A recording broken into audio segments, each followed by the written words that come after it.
menunjukkan bahwa sahabat ini bertanya, bagaimana ini harta daripada ibu saya, apakah boleh saya mensedekahkan sebagiannya? Maka kata Nabi SAW, qala na'am, kata Nabi, iya.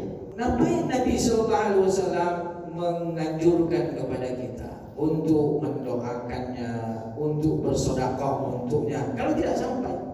Nah, itu menunjukkan sampai. Begitu juga para ulama kita mengatakan bahwa dianjurkan untuk membacakan Al-Quran orang yang sudah meninggal.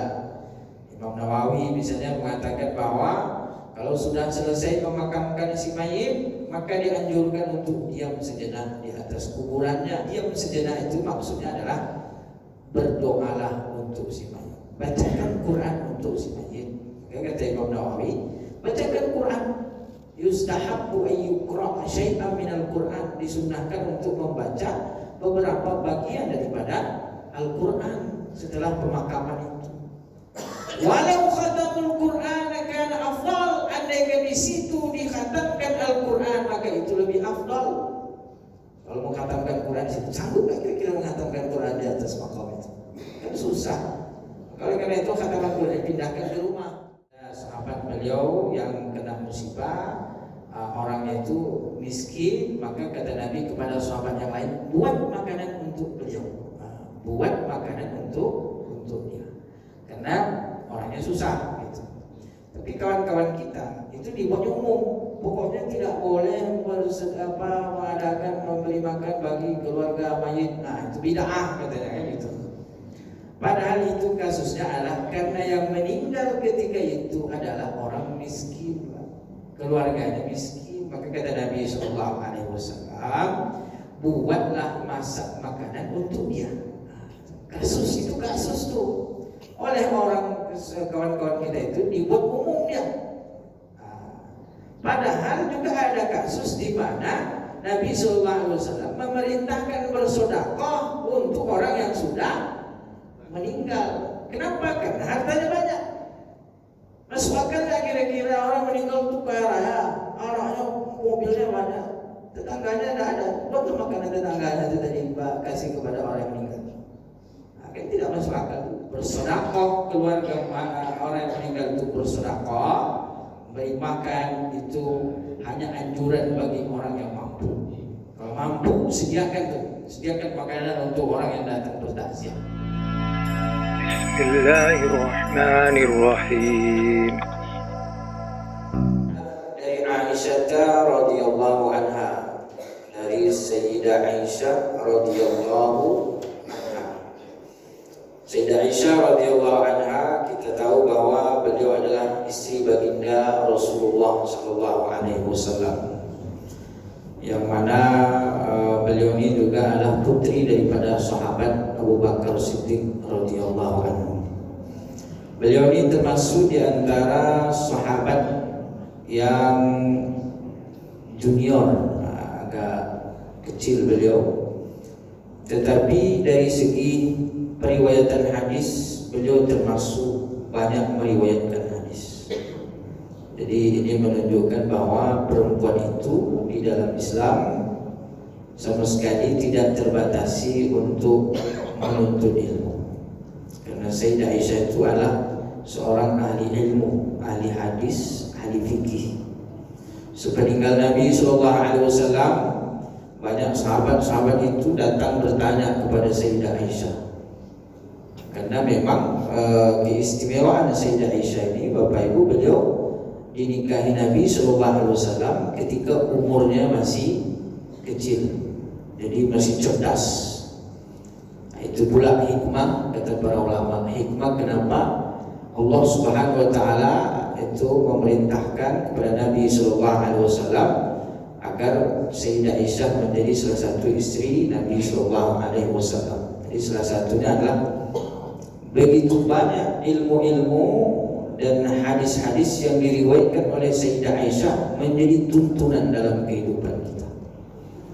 Karena kan ada hal-hal yang sifatnya privat di dalam rumah tangga yang tidak bisa dilihat oleh umum sahabat, apalagi hubungannya terkait dengan rumah tangga. Nah, yang demikian itu hadisnya banyak diperoleh daripada Sayyidah Aisyah radhiyallahu anha. Nah, tapi kan orang yang kurang jauh pikniknya dalam masalah ini itu menuduh Nabi dengan berbagai macam tuduhan.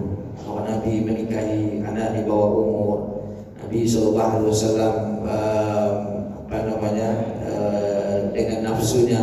Itu kan tuduhan orang-orang orientalis.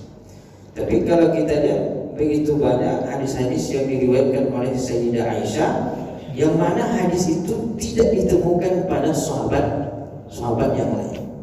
Nah, itu menunjukkan bahwa Sayyidah Aisyah memiliki tempat dan posisi yang istimewa bagi Nabi Sallallahu Alaihi Wasallam dan juga bagi kita sebagai umat Nabi Sallallahu Alaihi Wasallam. Banyak ilmu-ilmu informasi yang melewati jalur Sayyidah Aisyah radhiyallahu anha.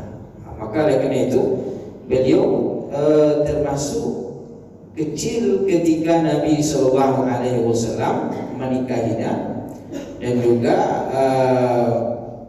tidak sesenior sahabat Abu Bakar, Umar bin Khattab, Utsman bin Affan, tapi beliau termasuk di antara deretan sahabat-sahabat yang paling banyak meriwayatkan hadis.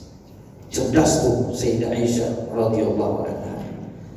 Ini juga menunjukkan kepada kita bahwa di dalam Islam tidak membedakan antara laki-laki dan perempuan dari segi menuntut ilmu dan juga menjadi ahli ilmu. Semua punya kesempatan.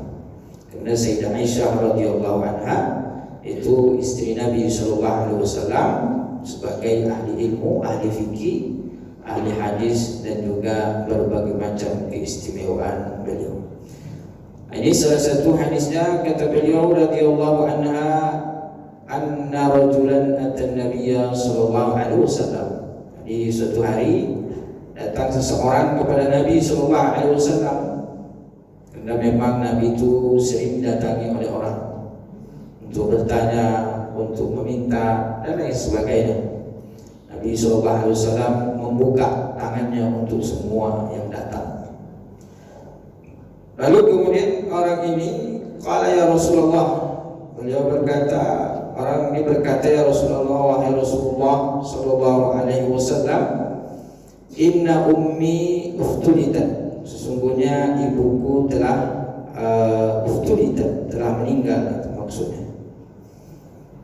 Inna ummi uftulitat, sungguhnya ibuku telah meninggal dunia, itu maksud uftulitat. Maka orang ini mengatakan, ya Rasulullah, inna ummi uftulitat, ibuku telah meninggal, nafsuha walam tusi wa azunnuha law takallamat tasaddaqat, dia tidak berwasiat, lam tusi, ibu saya telah meninggal ya Rasulullah, dan dia tidak berwasiat sama sekali.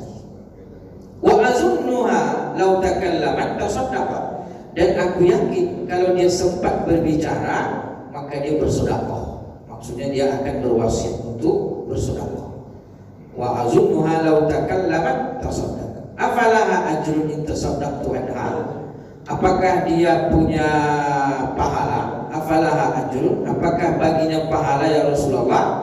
In tasaddaqtu anha, ketika aku bersedekah untuknya. Jadi orang ini bertanya, ya Rasulullah, ibu saya telah meninggal, tapi dia tidak sempat berwasiat apa-apa. Maksud meninggalnya di sini mungkin mendadak meninggalnya. Maka dia tidak sempat berwasiat. Tapi kata orang ini, andaikan dia sempat berbicara, maka saya yakin dia akan berwasiat untuk bersedekah. Ini kata anaknya. Apakah ketika saya bersedekah untuknya, afalaha ajrun in tasaddaqtu anha, apakah dia dapat pahala kalau saya bersedekah untuknya ya Rasulullah? Ini tentang diantara fikih mengelola harta orang yang sudah meninggal. Selain daripada warisan, bisa juga sebagiannya disedekahkan. Karena di sini menunjukkan bahwa sahabat ini bertanya, bagaimana ini harta daripada ibu saya? Apakah boleh saya mensedekahkan sebagiannya? Maka kata Nabi sallallahu alaihi wasallam, qala na'am, kata Nabi iya. Jadi dalam hadis ini menunjukkan bahwa pertama tidak semata-mata ketika orang sudah meninggal bahwa dia tidak boleh lagi ada pahala yang mengalir daripada orang yang hidup. Adapun hadis Nabi sallallahu alaihi wasallam yang mengatakan bahwa idza mata ibnu Adam, ketika anak Adam telah meninggal, maka inqata'a amaluhu illa min thalath, maka terputuslah semua amalannya kecuali 3 hal. Pertama sedekah jariyah, yang kedua ilmu yang bermanfaat, yang ketiga anak soleh yang mendoakan. Hadis itu Bapak Ibu tidak menghalangi daripada pahala yang mengalir dari orang yang hidup. Karena hadis itu berbicara kan amalnya orang yang sudah meninggal, tidak berbicara tentang amalnya orang yang hidup. Ini hadis ini soalnya seringkali dijadikan sebagai dalil landasan bahwa kita dengan orang yang hidup itu tidak ada lagi hubungan, sudah selesai, sudah mati aja lah, kan gitu. Tidak ada lagi. Nah, mau ngapain juga tidak ada. Maka sebagian kita itu ya dikit-dikit bid'ah. Main bid'ah, mendoakan apa itu tidak betul Bapak Ibu. Karena hadis ini jelas.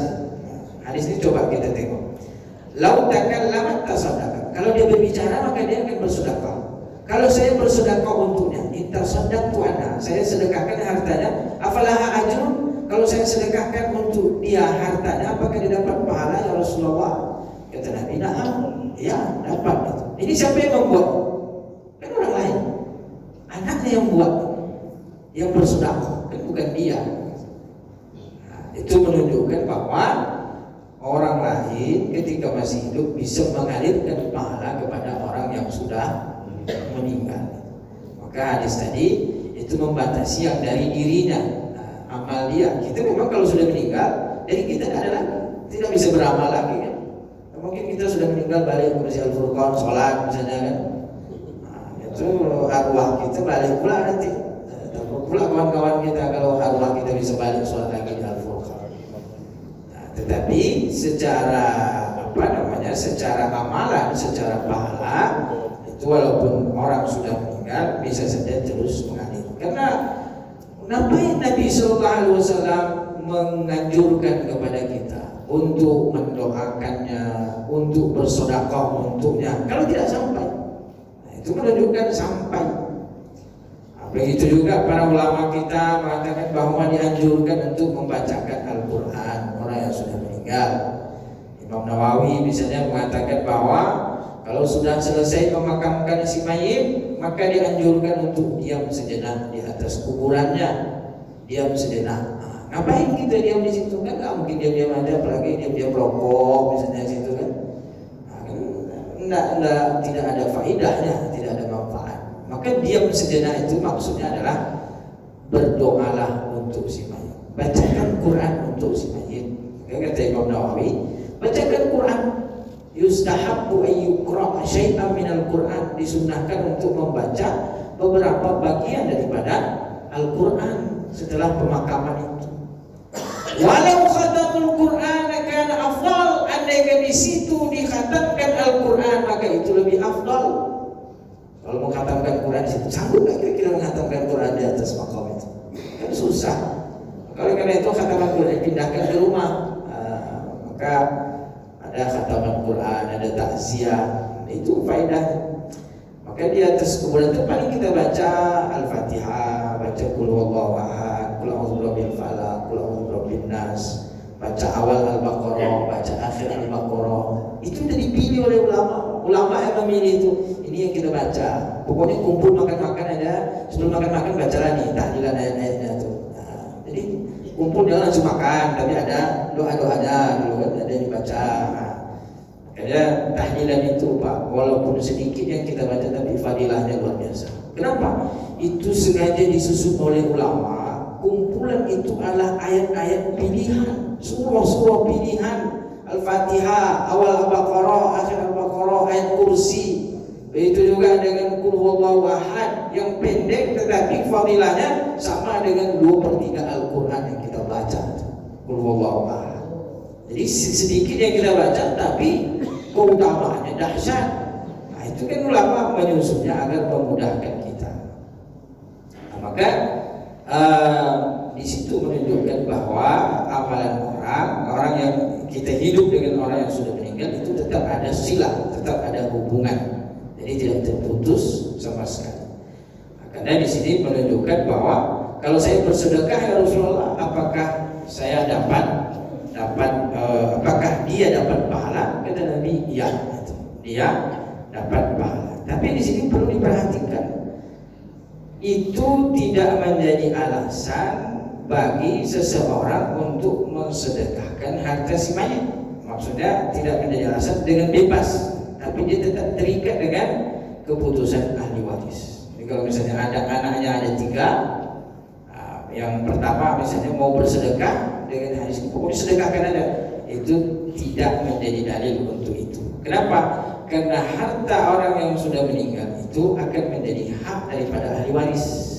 Sehingga kalau anak pertama ini bersedekah, maka dia tetap harus minta izin kepada ahli waris yang lain. Kenapa? Karena harta itu sudah menjadi milik mereka.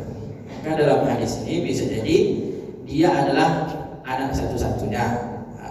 Itu bisa jadi. Yang kedua, bisa jadi dia sudah minta izin kepada ahli waris yang lain. Kenapa? Karena tidak boleh sewenang-wenang seorang ahli waris untuk mengambil tindakan terhadap harta warisan. Tidak boleh, walaupun dia misalnya sebagai anak pertama, anak laki-laki pertama, dia bebas dia mengambil tindakan, mengambil kebijakan terhadap harta warisan, itu tidak boleh. Karena sebagai ahli waris itu kedudukannya semuanya sama. Maka mau ngapa-ngapain harus minta izin. Ini boleh nggak untuk tapi kalau seperti pengurusan jenazahnya, kafannya, penguburannya, itu tidak perlu izin. Karena memang itu adalah bagian kewajiban diambilkan daripada harta si mayit. Jadi pengurusan jenazah diambil dari harta si mayit. Kecuali kalau ada anaknya mengatakan adalah untuk dari harta saya, beli kafannya. Kalau di kita kan sudah ada SKM ya, itu biasanya sudah disediakan. Begitu juga dengan misalnya ada biaya-biaya dalam pemakaman, itu memang dari harta si mayit. Termasuk lagi kita misalnya di dalam takziah kan biasanya ada biaya-biaya, itu seperti takziah malam pertama, malam kedua kan biasanya menyediakan air. Takziah malam ketiga biasanya ada berkat, ada nasi berkat, itu diambilkan daripada harta si mayit. Kecuali kalau ada anaknya yang menanggung, adalah tanggungan saya ada gitu. Itu kalau ada harta si mayit. Kalau tidak ada harta si mayit, ahli warisnya boleh menyumbang, bersedekah. Tidak ada pula harta ahli warisnya, jangan dipaksakan. Dah sekedar datang, baca Quran, minum air, dah pulang.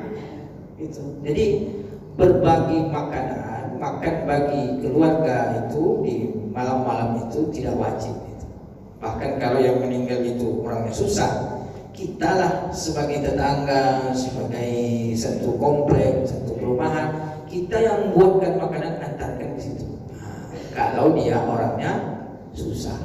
Jadi Nabi SAW ada sahabat beliau yang kena musibah, orangnya itu miskin, maka kata Nabi kepada sahabat yang lain, buat makanan untuk beliau, buat makanan untuk dia.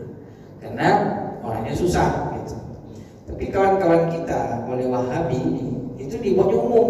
Pokoknya tidak boleh mengadakan memberi makan bagi keluarga mayit. Nah, itu bid'ah katanya kan gitu. Padahal itu kasusnya adalah karena yang meninggal ketika itu adalah orang miskin, keluarganya miskin. Maka kata Nabi SAW, buatlah masak makanan untuk dia. Kasus tuh oleh orang kawan-kawan kita itu dibuat umum dia. Padahal juga ada kasus di mana Nabi SAW memerintahkan bersedekah untuk orang yang sudah meninggal. Kenapa? Karena hartanya banyak.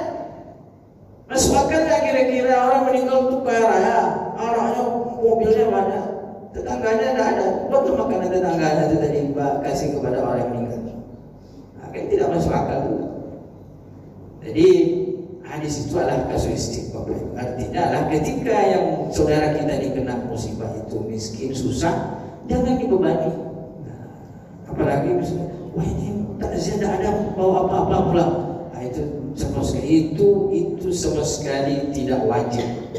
Bersedekah keluarga orang yang meninggal itu bersedekah, beri makan itu hanya anjuran bagi orang yang mampu. Kalau mampu sediakan makanan untuk orang yang datang bertakziah. Jangan dia susah, dia harus pula. Jangan karena beban menjadi kebiasaan. Karena sudah jadi kebiasaan, maka menjadi itu harus diperbaiki. Kenapa? Karena kalau orang susah kasihan, jangan sampai diutang-utang. Jangan sampai itu menjadi beban. Maka kalau mampu silakan, bagus. Tapi kalau tidak mampu, jangan dibebankan sama sekali. Kasihan. Kadang-kadang seperti itu. Karena itu, di situ jangan sampai bahkan orang sudah susah kena musibah tertimpa tanggaplah. Kenapa udah susah kena musibah harus pula menyediakan berbagai macam hal-hal yang memberatkan itu. Maka di sini adalah maknanya ketika orang yang meninggal itu meninggalkan harta, maka boleh saja ahli warisnya bersedekah. Bahkan itu dianjurkan. Bahkan kata Nabi SAW, kalau kalian punya harta, kalau perlu wasiatkan sebelum meninggal. Kalau perlu wasiatkan bahkan. Dan tidak hanya kalau tidak diwasiatkan tadi ahli warisnya sadar tuh, ibu saya sebenarnya kalau dia sadar mungkin dia bersedekah. Ahli warisnya baik ya. Tapi itu kan tidak dipaksa untuk melakukan. Tapi kalau wasiat itu ahli waris terpaksa melakukan itu.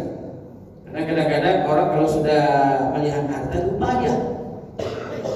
Jangankan untuk bersedekah untuk yang sudah meninggal, kadang-kadang hak saudaranya direbut juga.